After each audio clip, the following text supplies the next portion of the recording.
네, 5년 반 떠난 지 5년 반 됐는데요. 작년에도 뵙기도 하고, 아, 그리고 이번 해에 9월 달에 이제 드디어 쫓겨났습니다. 그래서 어, 쫓겨났는데 생각해 보면 하나님의 은혜구나라는 것을 고백할 수 있게 되었습니다. 나름대로 가문의 영광이라고도 하기도 하고요. 그래서 훈장을 달았잖아요. 그래서 제가 보던 사역자들한테 아니면 우리 단기 대학생들한테도 쫓겨나면 뭐 쫓겨날 일도 없겠지만 너희들이 쫓겨나면 평생 두고두고 얘기할 수 있는 간증거리가 될 거다라고 했는데 제가 그렇게 될지는 몰랐습니다. 근데 지금 쫓겨난 이 상황 가운데서요, 다시 제가 창세기 12장, 제가 제일 좋아하는 말씀이어서 여러분도 몇 번 아마 들었을 거라는 생각이 드는데, 이 말씀을 들으면서 이 제가 쫓겨나면 하나님은 실패한 게 아닌가.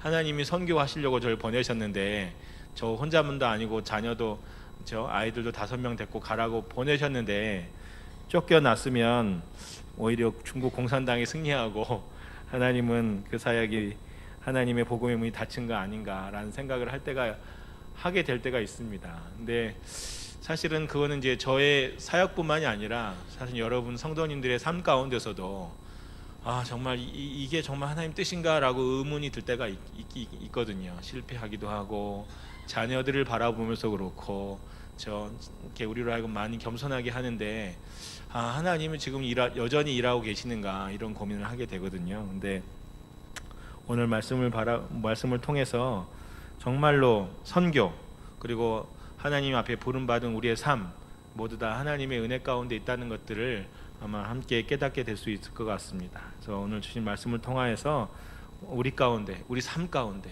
현실 가운데 일하고 계신 하나님을 함께 바라보는 시간이 되기를 원합니다.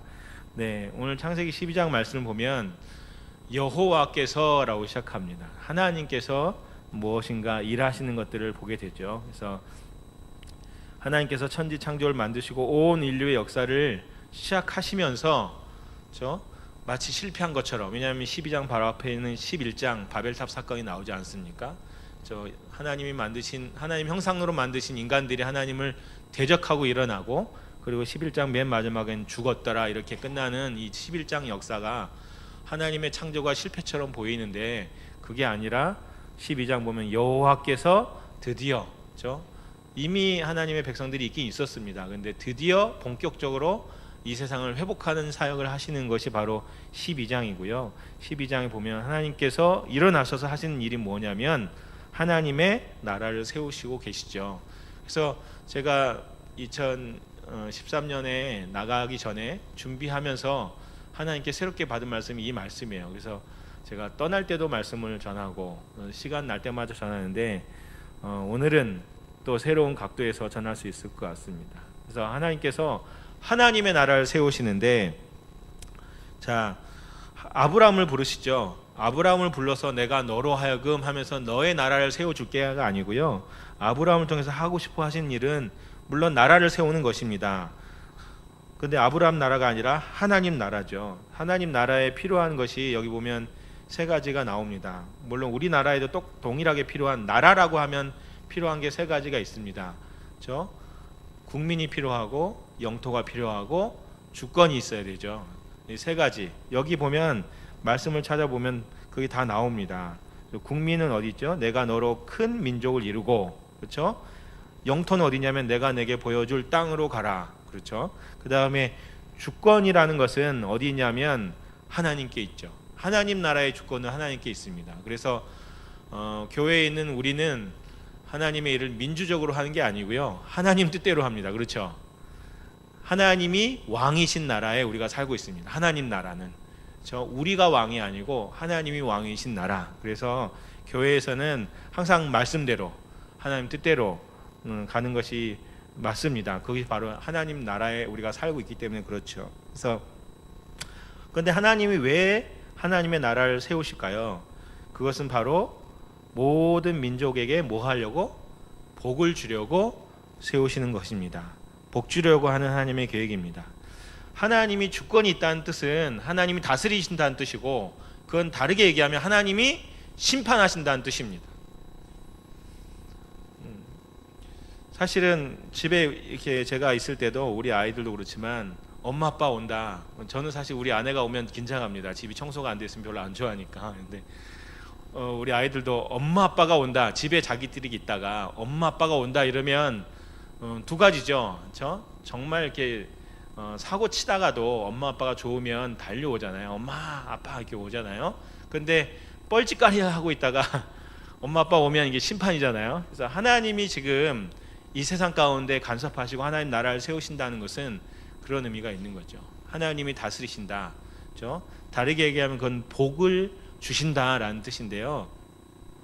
복이란 말은 히브리어 말로도 제가 저번에도 설명한 적이 있을 것입니다. 이게 무릎을 꿇다라는 뜻입니다.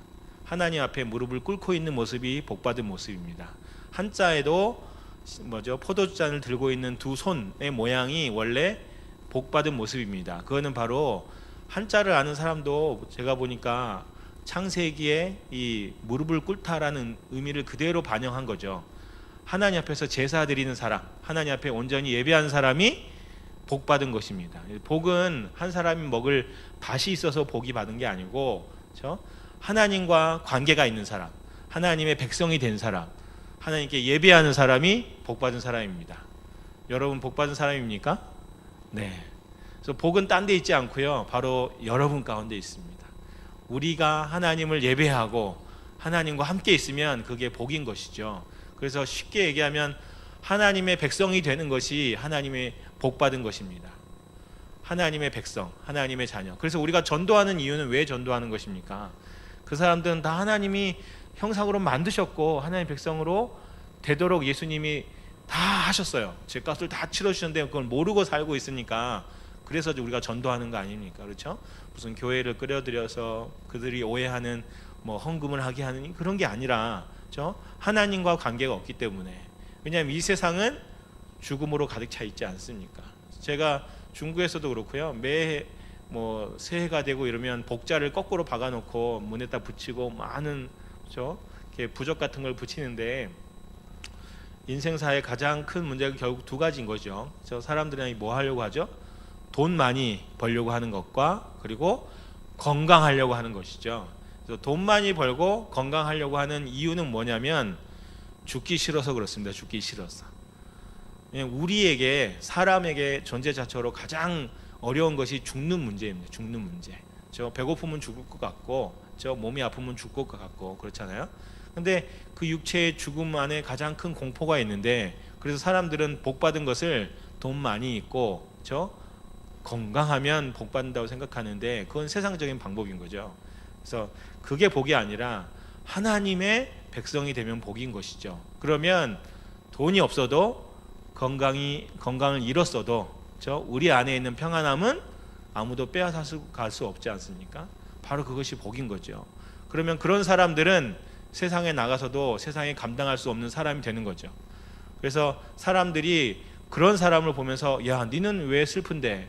너는 왜 안 좋은 일이 있는데 그렇게 웃을 수 있어? 라고 하는 소망의 이유를 우리에게 묻게 되겠죠. 그래서 사랑하는 성도님들도 어딜 가든지 모든 사람들이 여러분에게 소망의 이유를 물을 수 있는 그런 사람들이 되기를 원합니다. 네, 그게 우리가 세상의 소망이 되는 것이고 그것이 우리가 세상의 빛이 되는 것이죠. 그래서 여러분도 오해하시면 안 됩니다. 교회 와서 내가 돈 많이 헌금, 그렇죠? 이렇게 새벽기도 빠지지 않았는데 우리 자녀가 왜 대학이 안 되고 왜 우리 자녀가 아직도 직장을 못 찾고 왜 결혼을 못 했는가, 그렇죠? 그거는 우리가 뭔가 하나님께 드려서 하나님을 이용하는 것이 아니고, 그렇죠? 모든 것에 하나님의 뜻이 있겠죠. 그래서 하나님 안에서 나는 복받은 자이고 우리 자녀도 하나님과의 관계가 잘 돼 있으면 복받은 자다. 그럼 하나님 책임져 주신다라고 좀 단단한, 배포가 단단한 그런 믿음이 우리 가운데 있기를 원합니다. 네, 오늘 하나님께서 하나님의 나라를 세우실 때 아브라함을 부르셨지 않습니까? 그래서 하나님께서 아브라함을 동역자로 불러주셨습니다. 그런데 부르셨음에도 불구하고 하나님은 아브라함한테 다 시키는 게 아니고요, 그냥 너는 있기만 하면 돼, 내가 다 할 거야 라고 하십니다. 뭐라고 하죠? 보면 2절 말씀에도 너는 복이 될지라, 그리고 3절 말씀에도 너를 축복한 자에게 내가 복을 내리고 너를 저주한 자에게 내가 저주하리니 땅의 모든 족속이 너로 말미암아 복을 얻을 것이라. 여기 아브라함이 할 수 있는 게 뭐냐면요, 아무것도 없습니다. 그냥 있으면 됩니다. 하나님의 자녀로서 그냥 있으면 됩니다. 그럼 하나님이 다 해주십니다. 이것이 하나님의 부르심입니다. 사실 제가 이제 쫓겨날 때 우리 제자들이 후회를 하더라고요. 그러니까 이제 이 도적같이 임하는 거죠. 제가 이 마지막이 이렇게 임할 줄 몰랐습니다. 아침에 일어나서 제가 이렇게 큐티하고 이메일 이제 보고 있는데 밖에서 문을 두드리더라고요. 그래서 누구 왔나? 그리고 이제 봤더니 어떤 이렇게 관리실 아줌마가 관리비 받으려고 이렇게 문을 열어달라고 하길래 열었더니 이제 바로 빠지고 경찰들이 들어오더라고요. 근데 그냥 일반 경찰이 아니고 국정원 같은 경찰입니다. 정보국 사람들이죠. 그래서 한 열 몇 명이 이렇게 비디오 카메라랑 다 들고 이렇게 들어왔어요. 저는 그때도 감을 못 잡고 신발 벗고 들어오라고 했는데 그냥 들어오더라고요. 근데 그때 생각해 보면 제가 이제 5년 반 전에 나갈 때부터 계속 언젠간 잡힐 수 있을 거라고 생각하고 매해마다 여권을 갱신하면서도 비자를 갱신하면서도 비자 안 주면 나가야 되는데 뭐 그리고 한국에 나와서 들어갈 때도 항상 그런 긴장감이 있었습니다. 근데 그럴 때마다 하나님이 권한이 있으시다. 저를 중국에서 나가게 할 때는 하나님이 허락하신 때 나가는 거다라고 계속 이렇게 믿음으로 고백하게 하셨거든요. 근데 그때가 그렇게 이제 임할 줄 몰랐습니다. 근데 보면서 알고는 있었는데 이렇게 당하니까 도적같이 임하는구나라는 생각을 좀 하게 되었습니다. 알고 있는데 사실 우리도 이 세상을 떠날 거 알고 있지 않습니까? 근데 알고 있는데 그 마지막이 어쩔지는 언제인지는 우리가 알지 못하죠. 도적같이 임하는 것 같습니다. 그래서 외람되지만 이게 도적같이 임하는 게 이런 말이구나라는 것들을 참 경험하는 시간이었습니다. 네, 그래서 그것마저도 하나님이 허락한 시간이었습니다. 그래서 보면 하나님이 하시는 거죠. 하나님이 하시는 것. 그래서 바라기는 좀 더 있기를 원했지만 그때가 하나님이 가장 적절한 때였던 것 같습니다. 그래서 그렇게 하나님께서 저를 나오게 하셨죠. 하나님께서 아브라함을 부르셔서 복 주시는데 그 복이 이제 세 가지로 나오는데 간단하게 넘어가면 뭘 주시냐면 땅을 주셨고 자손을 주셨고 그리고 하나님이 주시는 그 복을 누리는 거였잖아요. 근데 땅은 예전에 이제 그 원로 목사님께서도 말씀하실 때 하나님이 우리로 하여금 들어가게 하는 가나안 땅은 애굽 땅과 같지 않고 파종한 후에 발로 물대기를 채소밭에 된 것 같이 하였거니와라는 그 말씀이 참 기억이 나는데요. 새초부터 새말까지 하나님이 함께 하시는 그 땅, 하나님이 우리로 가게 하시는 땅이요, 비가 내리지 않은 땅입니다. 대신에 하나님이 돌보아 주시는 땅입니다. 이른 비와 늦은 비를 내리는 땅이죠. 그 땅은 이제 조금 있다가 같이 우리가 볼 수 있는 것과 연관이 되는데요. 땅이라는 것은 하나님이 나와 함께 거하시는 곳이 바로 하나님의 땅입니다. 그리고 자손도 하나님께서 아브라함에게 잉태치도 못하는 사라, 그 죽은 몸에서 이삭이 나오게 하셨지 않습니까? 그건 기적 같은 일인데 지금 생각해 보면 예수님이 동정녀 마리아에 낳으신 일과도 같은 종류의 인 거죠. 기적같이 일어나시는. 그래서 하나님께서 저의 사역을 통해서도 물론 저희 집에 아이도 기적같이 많긴 하지만요, 하나님께서 또 저의 5년 반밖에 안 됐는데도 불구하고 하나님께서 이런 제자들을 남기게 하시고 제가 떠나도 이제는 괜찮을 정도로 하나님께서 그렇게 준비시켜 주신 것 같습니다. 그러면서 하나님께서 우리에게 복을 주실 때 하나님이 함께 계시고 돌보아 주심을 느낄 수 있는 가장 좋은 방법이 뭐냐면 우리 모두에게 적용되는 것인데요, 바로 그것입니다. 무엇이죠? 아브라함에게 이르시되 너는 너의 고향과 친척과 아버지의 집을 떠나라고 하죠. 그리고 내가 내게 보일 땅으로 가라. 이 유일한 조건은 뭐냐면 우리가 떠나가야 되는 거죠. 이게 우리에게 유일한 조건입니다. 근데 사실 고백하건대 우리가 익숙한 곳에서 떠나가기가 정말 어렵습니다. 그것이 우리에게 다르게 다가오는 건 뭐냐면 고난인 것이죠. 고난. 그래서 고난은 애통할 때 왜 우리가 애통하냐면 우리 죄 때문에도 애통하고, 또 하나는 애매히 당하는, 우리가 예수님을 믿는 사람이기 때문에 당하는 고난, 이 두 가지가 있습니다. 근데 지금 하나님께서 아브라함에게 내가 너로 큰 민족과 나라를 이룰 때 조건이 하나가 있는데 너가 있는 곳을 떠나라, 그리고 내가 지시할 땅으로 가라. 이것이 우리에게 다가오는 고난이죠. 사실은 고난입니다. 익숙하지 않습니다. 그리고 우리가 그런 일을 당하고 싶지 않습니다. 그런데 하나님은 우리가 기꺼이 우리 자신을 하나님께 내어 맡기고, 그 결과를 하나님께 내어 맡기고 되어질 때 비로소 하나님께서 우리를 통해서 일하시는 것을 경험하게 됩니다. 보통 우리가 기꺼이 당하는 고난이 어떤 고난이냐면요, 여러분이 오늘 이제 뭐 선교 헌신 예배이기도 하는데요, 가장 고난을 자청해서 받을 수 있는 때가 어디냐면 전도할 때 그렇습니다. 우리가 전도할 때, 그리고 이제 집에서 가정 예배 드릴 때, 그렇죠? 자녀들이 도망가고 짜증내고 이렇잖아요. 그래서 그냥 이 세상 속에서 그냥 살아가면 아무 문제가 없어요. 그런데 뭔가 하나님을 위해서 우리가 새로운 일을 하면 고난이 있습니다. 심지어는 우리가 사랑하는 그 옆에 있는 사모님, 우리 아내와 남편에게 여보 사랑해 라는 말을 하는 것도 고난일 겁니다. 여러분에게 어쩌면. 그래서 이게 왜 이래? 라고 할 때가 있잖아요. 그래서 근데 우리가 고난 받기를 좀 이상한 사람으로 보이더라도 고난 받기를 자청하면, 그렇죠? 하나님의 은혜가 그 가운데 임할 것입니다. 그래서 전도하면 자연스럽게 고난이 있습니다. 왜냐하면 전도하려고 하면 여러분 어떻게 해야 되죠? 우리 삶이 뭔가 본이 돼야 되지 않습니까? 그래서 우리 자녀들에게도 여러분이 집에서, 그렇죠? 정말로 어떤 일이든 무슨 일이든 내가 하나님을 믿는 사람으로서의 본을 보여줘야 되지 않습니까? 그렇죠? 이제 심지어는 제가 요즘에 집에 이제 부모님이랑 오랜만에 같이 있기도 하는데요. 우리 부모님이 뭔가 이렇게 스포츠 경기를 보거나 이럴 때도 가끔씩 이제 이렇게 잘 못하잖아요.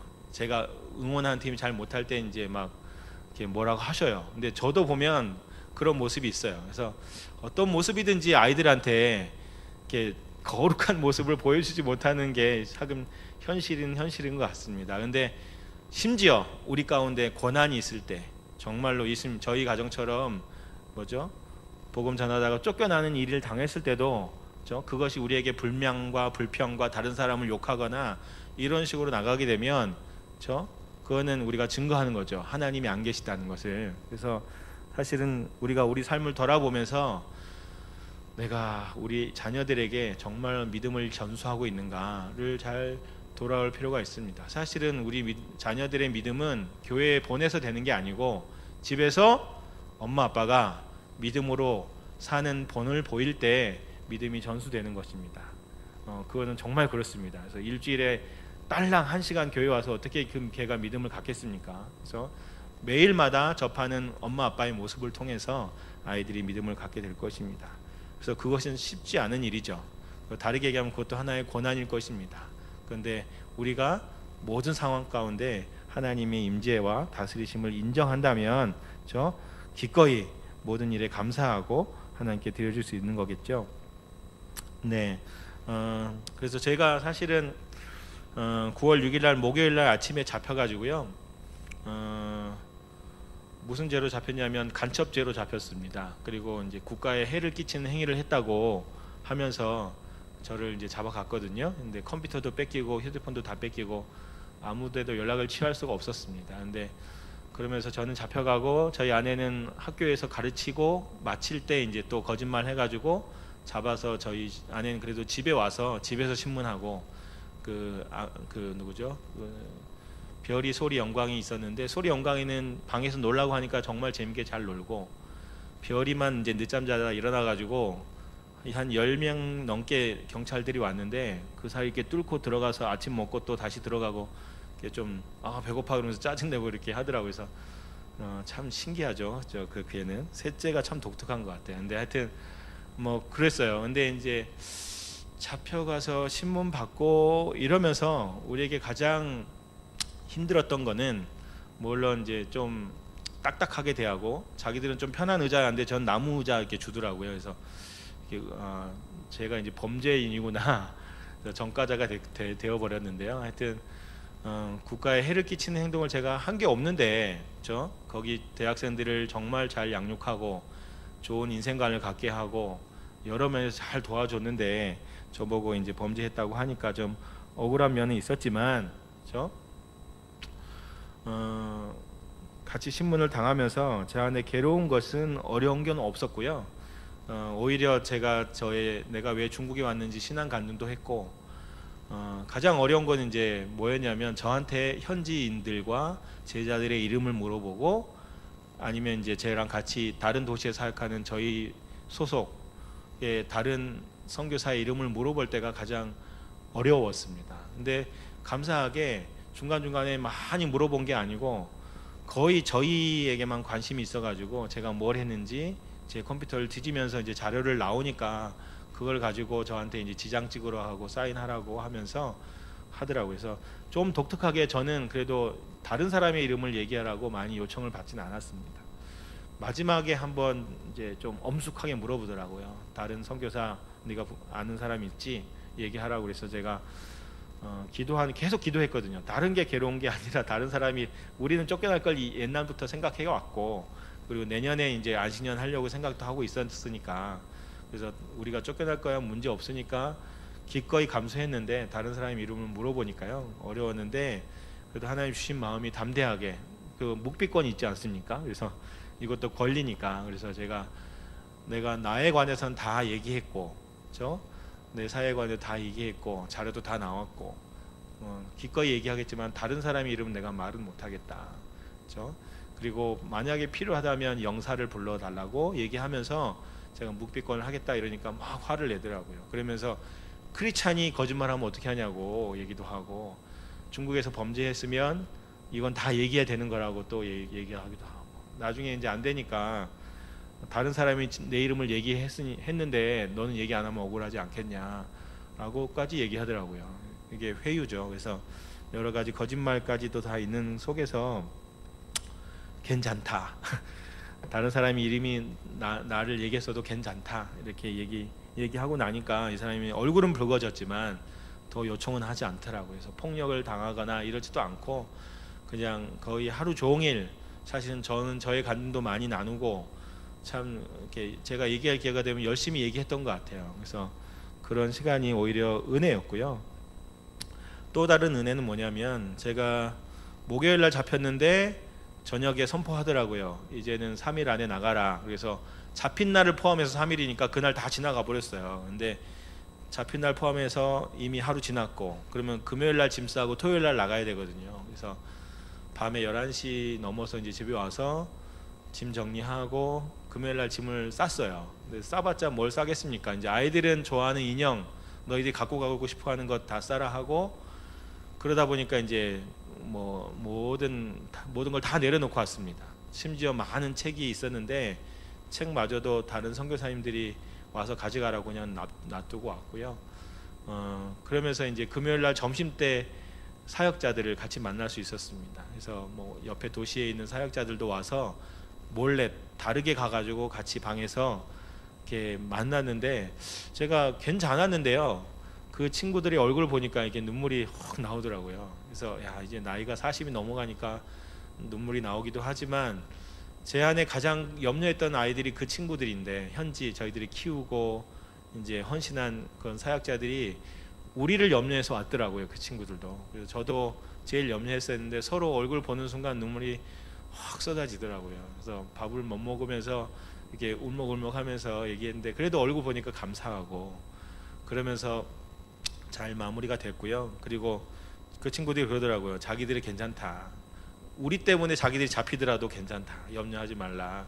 이렇게 하면서 오히려 우리를 걱정해주고 그리고 토요일 날 새벽같이 가서 이제 제자들 좀 이따 제가 영상으로 보여드릴 텐데 제자들이 또 모였습니다. 그래서 밤에 올라와서 미리 준비하고 있다가 갔더니 이제 방 가득히 애들이 이제 벌써 눈물 흘리고 휴지가 바닥에 가득하더라고요. 그래서 저도 갔는데 그 친구들도 얘기하더라고요. 그러니까 제가 이제 앞에 얘기하고 제가 이렇게 잡혀서 가지만 제가 누누이 얘기했듯이 고난받기를 사모해라 얘기하지 않았냐. 그래서 지금 우리에게 임한 고난은 하나님의 은혜다.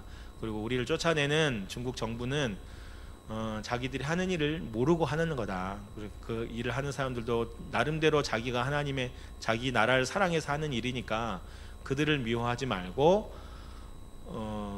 사도 바울이 밀레도에서 에베소 장로들과 했던 얘기가 생각이 나더라고요. 주님과 하나님 말씀에 너희를 부탁하니까 항상 주님과 하나님 말씀이 붙어 있어라. 이렇게 얘기했는데 우리 친구들이 이렇게 예상치 못하니까, 물론 내년에 나가려고 했지만 한 해 당겨져서 나가다 보니까 그 아이들이 물론 불만도 있었지만 우리 친구들이 저 때문에 이렇게 갑자기 확 헌신해 버리더라고요.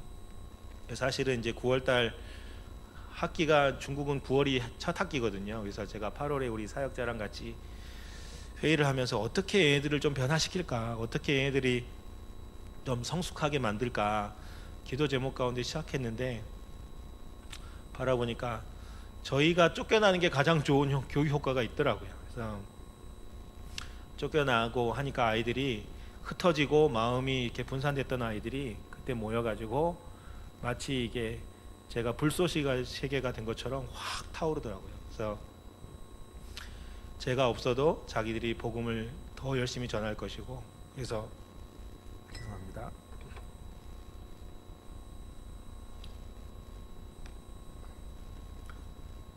계산해 보면서 제가 2월 달에 홍콩을 갈 수 있으니까 그때 수련회 때 많이 데리고 나와서 같이 얼굴 보러 오겠다고 그렇게 해주더라고요. 그래서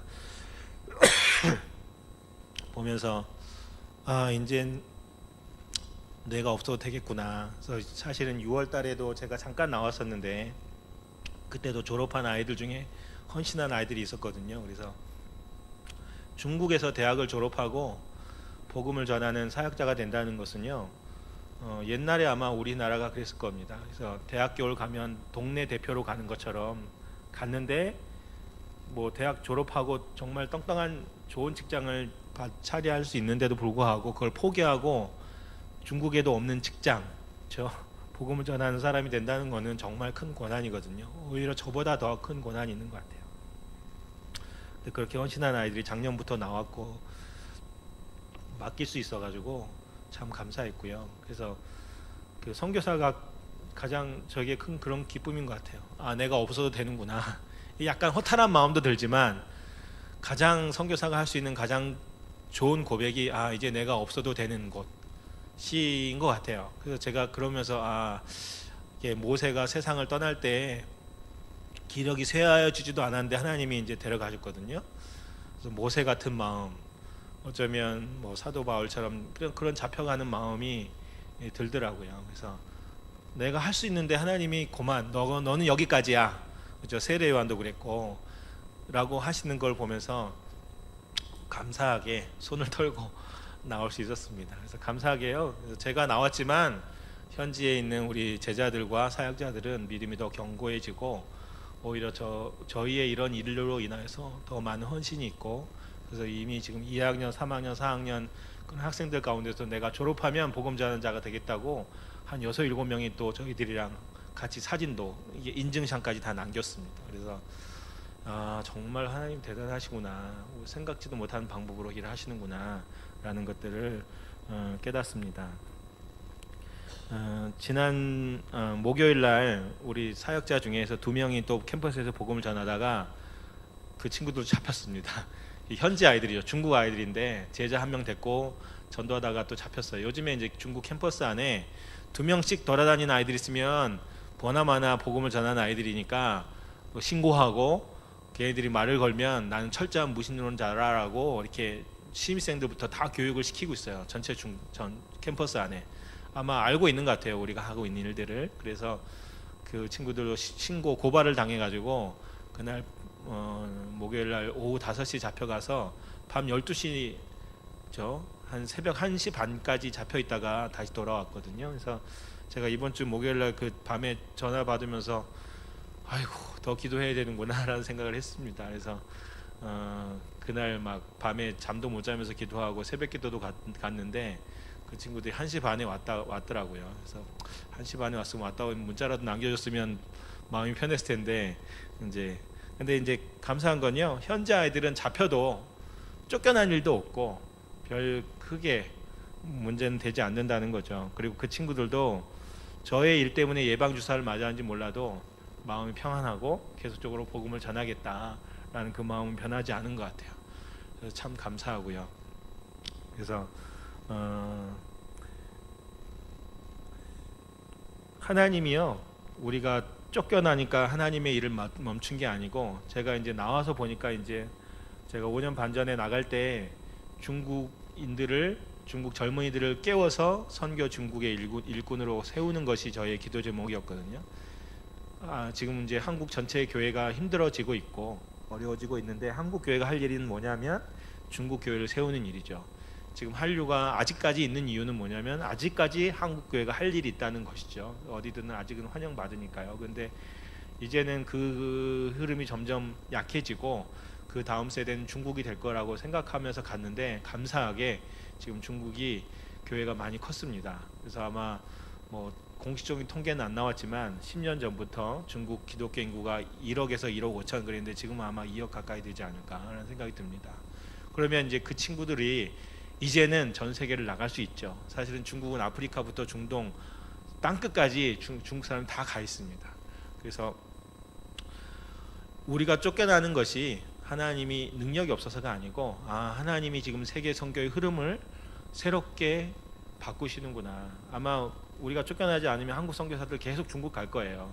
열려 있으니까 할 수 있다고 생각하고. 그런데 쫓겨나면서 우리가 지금 보는 게, 하나님이 이제는 중국인들이 선교로 나올 수 있는 선교 중국의 어떤 준비 단계가 되었구나. 그래서 이제 제 기도 제목도 그렇습니다. 앞으로 물론 한국도 그렇고 중국인들이 있는 곳이 너무 많아요. 뭐 캐나다, 미국 어디든 다 있거든요. 그래서 저희들 보고 벌써부터 어디 와달라 하는 요청도 많이 있는데, 저희들이 좀 더 준비하면서 아마 다음 장 안식년 이후의 마지막 단계에서 우리가 할 수 있는 정말 좋은 사역이 어느 사역일까 기도하고 있습니다. 기도하면서 그때쯤이면 아마 중국인들을 저희들이 불러서 동역자로 삼고 그들을 선교하는 사람들로 더 훈련시키는 그런 일도 할 것 같고요. 그래서 그걸 놓고 좀 기도하고 있습니다. 네. 그래서 중국 정부가 힘이 있는 것이 아니고 마치 느부갓네살과 고레스처럼 하나님께 사용되는 도구일 뿐이라는 것이죠. 그래서 중국 시진핑 정부가 지금 고민이 많은 것 같습니다. 다르게 보면 똑같이 두려워하고 있는 것 같습니다. 그래서 그 두려워하는 반대 세력에 기독교라고 생각하고 있는 그런 영역도 있는 것 같고, 자기 정권이 좀 위험하기 때문에 그것 때문에도 그런 것 같고요. 그래서 그들은 자기 때문에 그렇지만 하나님을 대적하여서는 남을 수 있는 권력은 없는 것으로 제가 믿습니다. 그래서 하나님께서 선교하는 도구로 중국 정부마저도 하나님 사용하시는구나라는 저는 그런 관점을 갖게 되었습니다. 네. 잠깐 이제 제가 기도 제목 얘기하기 전에 저희 했던 사역을 잠깐 영상으로 보여드리고 제가 기도 제목 얘기하고 마무리하겠습니다.